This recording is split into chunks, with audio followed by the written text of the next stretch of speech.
வணக்கம். சென்ற வகுப்பில் ப்ரொனோம் பெர்சனல் பார்த்துட்டோம். இந்த வகுப்பில் ஆக்சிலியர் எத்ர் எப்படி கான்ஜுகேட் பண்ணுறதுன்னு பார்ப்போம். நிகழ்காலத்தில் au présent நிகழ்காலத்தில் எப்படி கான்ஜுகேட் பண்ணுறதுன்னு பார்ப்போம். Je suis, tu es, il est, elle est, nous sommes. இங்கே nous sommes என்று உச்சரிக்கிறோம்.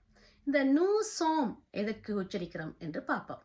nous NOUS ஒரு எஸ், சோம் எஸ் என்ற எழுத்துல தொடங்குது. 2 எஸ் ஆக சேரப்போகுது. இந்த முதல் சொல்லின் எஸ்ஸும் அடுத்து வருவதின் எஸ்ஸும் சேரப்போகுது.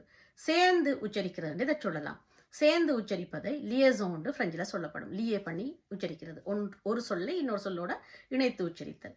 அப்படி உச்சரிக்கும் பொழுது நூல இருக்கிற எஸ்ஸும் சோம்ல இருக்கிற எஸ்ஸும் இணையும் போது 2 எஸ் ஆக மாற்றம் வருது. இந்த 2 எஸ் ஆக மாற்றம் பெறும் பொழுது 2 எஸ்ஸும் பிரெஞ்சு மொழியில சேர்ந்தால் எஸ் என்று மென்மையான ஒரு ஒளி தரும்.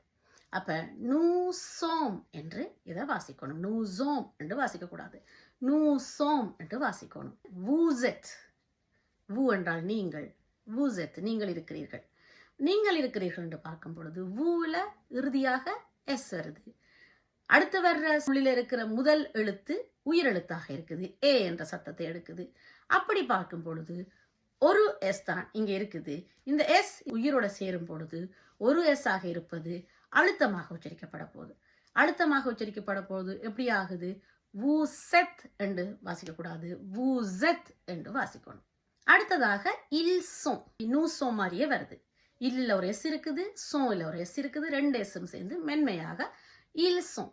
எல் சோம் அதே மாதிரி எஸ்ஸும் எஸ்ஸும் சேர்ந்து மென்மையாக L Som. Je suis, tu es, il est, elle est, nous sommes, vous êtes, ils sont, elles sont. இந்த verbe être-ல இருக்கிற ils sont, elles sont-ன்றத கவனமாக பார்த்து கொள்ளுங்க. அவ்வாறுல இதை மாற்றி சொல்லப்படுது. அதால ils sont, elles sont-ன்றத மென்மையாகவே சொல்லி பழகி கொள்ளுங்க ஆக்சிலியர் எத்ருக்கு.